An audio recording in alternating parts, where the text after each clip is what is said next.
Bom dia, pessoal. Bom dia a todos. Eu sou a professora Juliana, professora de língua portuguesa, e hoje eu trago para vocês um vídeo contendo alguns conceitos fundamentais a respeito do estudo da linguagem. Esses conceitos, eles são fundamentais para nortear o nosso estudo, tanto em relação à literatura, quanto em relação ao estudo do gênero, a produção de textos, né?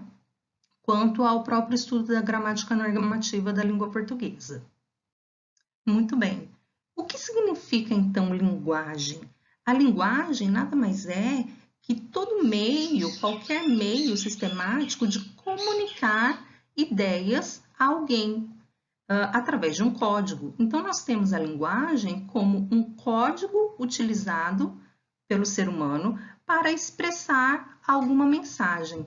E essa mensagem, ela pode ser utilizada, elaborada, tanto através de um código verbal, quanto de um código não verbal, quanto ainda de um código misto. Isso significa que nós temos a linguagem verbal, que corresponde basicamente a todo o texto que é produzido tanto através da oralidade, da fala, quanto da escrita. Então, vejam, linguagem verbal. Eu tenho a ação, eu tenho a palavra sendo utilizada, escrita ou falada. E nós temos ainda a linguagem não verbal, ou seja, um código não verbal. O que significa isso?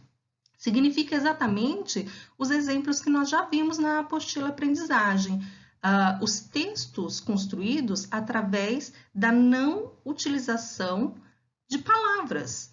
Então, eu tenho textos produzidos através de imagens, através de gestos, através da minha indumentária, ou seja, a maneira como eu me visto também pode expressar uma mensagem. E nós temos ainda um código misto, como o exemplo das charges, que eu utilizo tanto a imagem quanto a palavra para elaborar a minha mensagem, para elaborar o meu texto. Então, eu tenho uma linguagem mista, que utiliza o código verbal e o código não verbal. Essa linguagem mista, ou esse código misto, ele também é classificado ainda como linguagem sincrética, ok?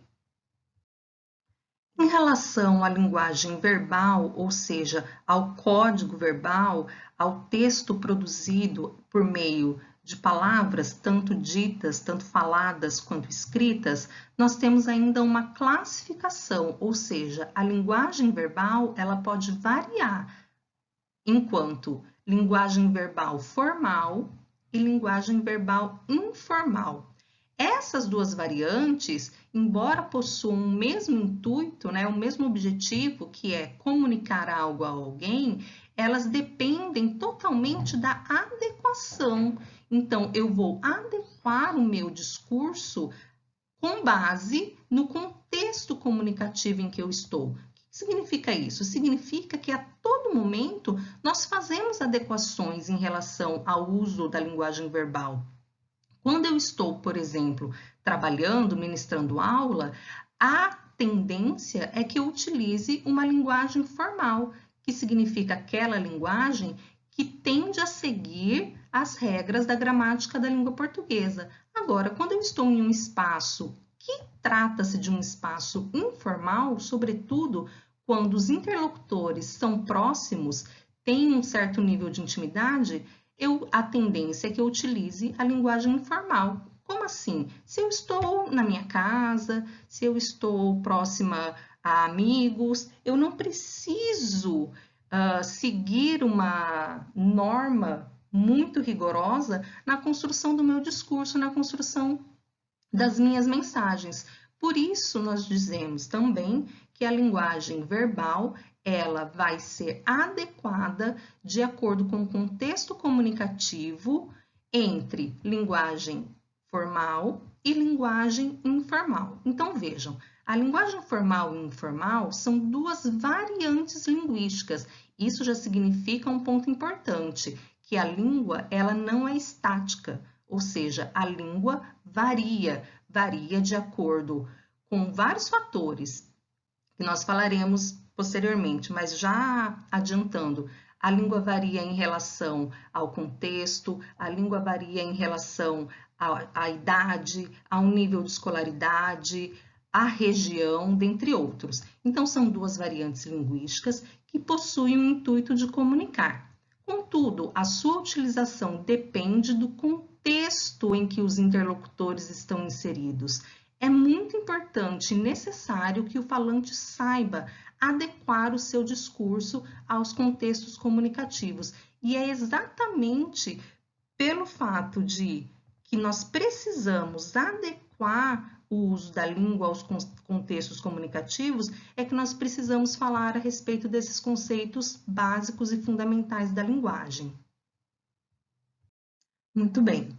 A linguagem formal, ela também é conhecida como norma culta, norma padrão ou língua culta e língua padrão. Mas o que significa utilizar o código de maneira formal ou utilizar a norma culta? Significa basicamente que ao elaborar o seu texto, a sua produção, a sua mensagem, você vai se pautar no uso das regras gramaticais, das normas gramaticais. Quais são essas normas? Ora, são as normas da gramática da língua portuguesa que nós aprendemos desde a alfabetização. Então, nós temos normas para pontuação, nós temos normas para regência verbal, nós temos normas para concordância, enfim, todas essas normas, quando eu sigo à risca, significa que eu estou utilizando a norma padrão ou a norma culta. Então, vejam, pautada no uso correto das normas gramaticais, bem como na pronúncia das palavras. Por que nós falamos da pronúncia das palavras voltadas à norma padrão, à norma culta? Porque nós já sabemos que esse código formal, ele pode ser utilizado tanto através da escrita, quanto através da nossa fala, da nossa oralidade. Então, utilizada ainda quando não há familiaridade entre os interlocutores da comunicação ou em situações que requerem maior seriedade. Quando nós falamos em relação ao contexto, nós também relacionamos essa questão da familiaridade entre os interlocutores. O que significa isso? Significa que quanto a tendência, tá? Que quanto maior for o distanciamento entre os interlocutores, a tendência é que a norma padrão, a norma culta, seja utilizada. Um exemplo em relação a isso, uma entrevista de emprego. Normalmente, quando uma pessoa vai a uma entrevista de emprego, ela não conhece a pessoa que está entrevistando, o entrevistador. Ou seja, há um distanciamento entre os interlocutores. Essa pessoa tende a elaborar a sua mensagem utilizando a norma padrão. Além disso, trata-se ainda de uma entrevista de emprego de uma situação comunicativa que requer um nível de seriedade. Então, vejam, nós temos dois elementos que interferem na utilização da linguagem. Nós temos o distanciamento entre os interlocutores, ou seja, não há familiaridade entre eles, e nós temos também uma situação em que há um certo nível de seriedade entre esses interlocutores. Em relação à produção de gênero, o texto dissertativo tem ainda como característica a utilização da norma padrão. Isso significa que você precisa utilizar as regras da gramática da língua portuguesa ao elaborar o seu texto. Então eu não posso utilizar a linguagem informal no meu texto? Depende. Às vezes, para apresentar algum exemplo, alguma citação, você até utiliza-se da linguagem informal, mas a característica do gênero dissertativo argumentativo é a utilização da norma padrão, da norma culta.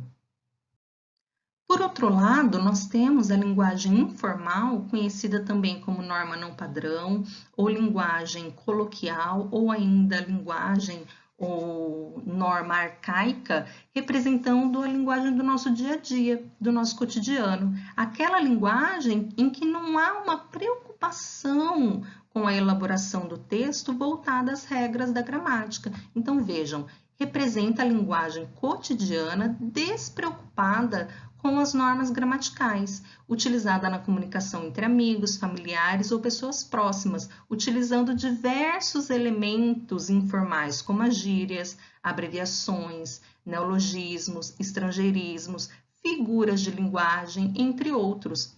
Então, vejam, eu tenho uma linguagem representada também através do nosso dia a dia, através do nosso cotidiano. Tanto a linguagem formal quanto a linguagem informal, elas estão presentes no nosso dia a dia, no nosso cotidiano. Lembrem-se que nós fazemos adequações em relação ao seu uso. É importantíssimo eu entender a respeito dessa classificação, dessa variação da linguagem enquanto formal e enquanto informal. Quando nós começarmos a falar a respeito do pré-modernismo, a respeito do modernismo, nós veremos, por exemplo, que lá no modernismo existe um autor chamado Mário de Andrade que vai trazer produções, obras importantíssimas na literatura brasileira utilizando uma linguagem informal, bem como autores do pré-modernismo que começam a se aventurar através da linguagem informal e produzem obras fantásticas, obras muito importantes para a literatura brasileira. Então, eu preciso saber identificar quando eu devo utilizar a linguagem formal, quando eu posso utilizar a linguagem informal e quando um texto é utilizado através dessas variações e qual foi a intenção do autor em utilizar essas variações também, tá? Algumas características ainda da linguagem informal. Não faz uso das normas gramaticais, aliás, não faz o uso rigoroso das normas gramaticais. Existe uma certa norma, mas não há preocupação na utilização dessas regras da gramática da língua portuguesa. Além disso, utiliza um vocabulário simples, com expressões populares e coloquialismos, utiliza gírias, neologismos, estrangeirismos. Quando nós estudamos esses elementos, nós estudamos eles especificamente voltados ao estudo da linguagem informal. Há ainda a utilização de palavras abreviadas ou contraídas, não que a abreviatura não seja também uma característica que pode ser utilizada na linguagem informal, mas no nosso dia a dia, principalmente quando nós escrevemos mensagens via web, a tendência é que a pessoa utilize a abreviação ou faça algum tipo de contração da palavra. Além disso, a linguagem informal ela está sujeita a variações regionais. Aqui em Cuiabá, nós temos uma variação linguística muito forte, né?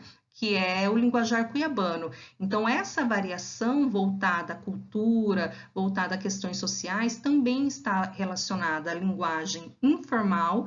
E, além disso, um ponto importantíssimo é a gente lembrar e ter a clareza de que trata-se de, embora seja um registro espontâneo, é um registro pouco prestigiado, é uma língua pouco prestigiada. Essa questão do prestígio, depois nós falaremos mais a respeito, ela cai também numa ação chamada de preconceito linguístico. Então, a tendência é que as pessoas deem maior prestígio, maior valor àquele texto produzido através da linguagem formal, sobretudo a linguagem falada, tá? Sobretudo na oralidade. Então, quando a pessoa se depara com um interlocutor que utiliza a linguagem informal, dependendo do contexto, essa pessoa não vai ter um prestígio. É basicamente a mesma coisa. Se você encontrasse um médico que utiliza apenas a linguagem informal, que não tem um nível de formalidade na sua fala, a tendência é que a pessoa fique desconfiada. Será que esse médico é bom? Nossa, mas ele está falando errado, mas ele não utiliza a concordância de maneira correta. Pois é, infelizmente existe essa questão do prestígio, de a linguagem informal ser um código que não desprestigiado, digamos assim. Como eu já disse a vocês em momentos anteriores, quando nós conversamos pelo Teams, a linguagem, o estudo da linguagem formal e informal é um elemento que está muito presente em provas do Enem. Então, o que eu quero que vocês façam agora? Vocês vão passar os slides e vão observar que há duas questões do Enem que tratam especificamente a respeito desse conteúdo que nós falamos agora, da linguagem formal e da linguagem informal. Então, eu quero que vocês façam a leitura, respondam no caderno, apenas com o gabarito mesmo, a alternativa correta, e daqui a pouco a gente volta e faz uma discussão a respeito desses exercícios e até mesmo do nível de compreensão de vocês e do nível de dificuldade, ok? Eu vou passar os slides aqui apenas para que vocês vejam. Aqui nós temos a continuação da questão 1. Na sequência, nós teremos um texto também de uma prova do Enem, que vocês deverão fazer a leitura, para na sequência responderem a alternativa correta, ok? Bons estudos e daqui a pouco a gente conversa mais um pouquinho.